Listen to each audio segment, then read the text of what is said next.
శ్రీమాత్రే నమః. ఇప్పుడు మేము పంచారామాల్లో అమరావతి క్షేత్రానికి చేరుకున్నాం.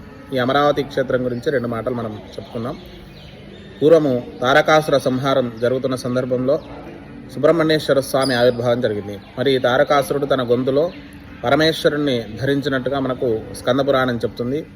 అలాంటి సందర్భంలో తారకాసుర సంహారం తర్వాత ఆ శివలింగం 5 భాగాలుగా పడి ఇక్కడ అమరావతిలో తర్వాత పంచారామాల్లో పడడం జరిగింది. మరి అమరావతి క్షేత్రం గురించి మనం చూసుకుంటే పూర్వం ఇంద్రుడు ఈ భాగానికి ఇక్కడ శివలింగ ప్రతిష్ఠ చేద్దామని చెప్పేసి ఈ క్షేత్రానికి వచ్చి ఆ యొక్క అమరావతి కృష్ణానదిలో స్నానమాచరించి తర్వాత అమరలింగేశ్వర స్వామిని ప్రతిష్ఠించినట్టుగా, ఆ తర్వాత ఇక్కడ జరిగినటువంటి ప్రతిష్టాపన తర్వాత ఈ శివలింగం పెరుగుతూ ఉండడంతో దేవాలయం కట్టడం ఇబ్బందిగా ఉంటే ఆ పరమేశ్వరుని ప్రార్థించినప్పుడు మరి ఈ పెరగడం ఆగిపోయింది. అందుకే ఇక్కడ ప్రత్యేకంగా శివలింగం అనేది చాలా పొడుగ్గా ఉండడంతో పాటు విశేషమైనటువంటి స్వరూపంలో మొదటి అంతస్తులో ఉండి స్వామివారి అభిషేకం చేయాల్సి ఉంటుంది.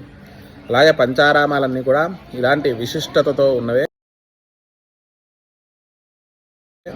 మరి ఈ పంచారామాలు మేము ఈరోజు వెళ్తున్నాం కాబట్టి ఈ పంచారామాల యొక్క విశిష్టత ఈ వీడియోలో చూద్దాం.